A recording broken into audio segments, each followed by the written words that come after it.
Real quick before we get into this shit, it is September, which means between both of my channels and like all my other platforms and stuff, I'll be uploading daily. I'm saturating the algorithms and whatnot because, you know what I'm saying, I'm trying to grow because I'm poor.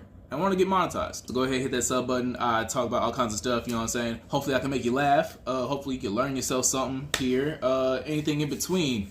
Anyways, anime of the week. If you couldn't tell, obviously, it is these niggas. Dragon Ball Z. That's who we're talking about today. One very special thing about Dragon Ball fans is their lack of comprehension skills. And because of this, very often you'll see like a Sigma grind set fucking Instagram or short or whatever, and it'll be of Goku talking about how, you know what I'm saying, you should be grinding your ass off, training, no days off, all that good stuff. But in actuality, that shouldn't be the case, and that's not even what the story of Dragon Ball Z even promotes. Matter of fact, there's multiple instances in the story where taking your time to smell the roses and, you know, and just enjoy your life has been what really brought the W to the Z fighters. For instance, this nigga on the screen, Gohan.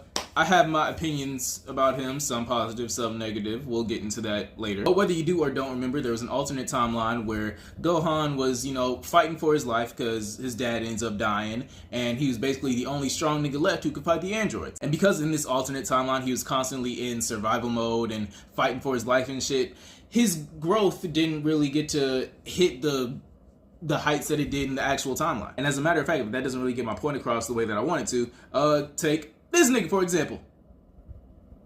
Goku, yeah. During the Cell Saga, when everybody had like a few days to train before, you know, everybody had to go fight Cell for the Cell games and whatnot, these niggas was hopping in the hyperbolic time chamber, you know, pushing their body to the full limit for hours on end. And all the fighters who did that ultimately didn't do shit to Cell in his perfect form. Goku and Gohan, however, what were they doing? Celebrating Gohan's fucking birthday.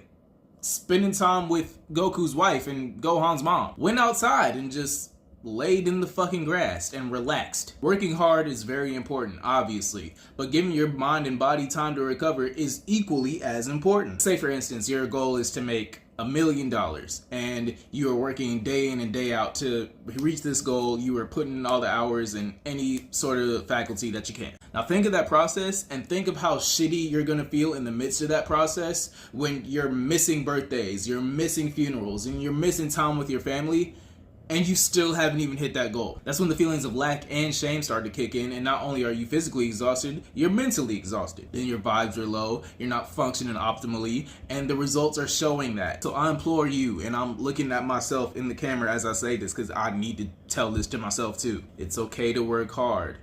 Just don't work yourself into the ground, because it'll just get you there, the fucking ground. We're keeping it short. I just felt like a lot of people need to hear that. Because I'm projecting, because I needed to hear that. Like, comment, subscribe, love you, see you tomorrow.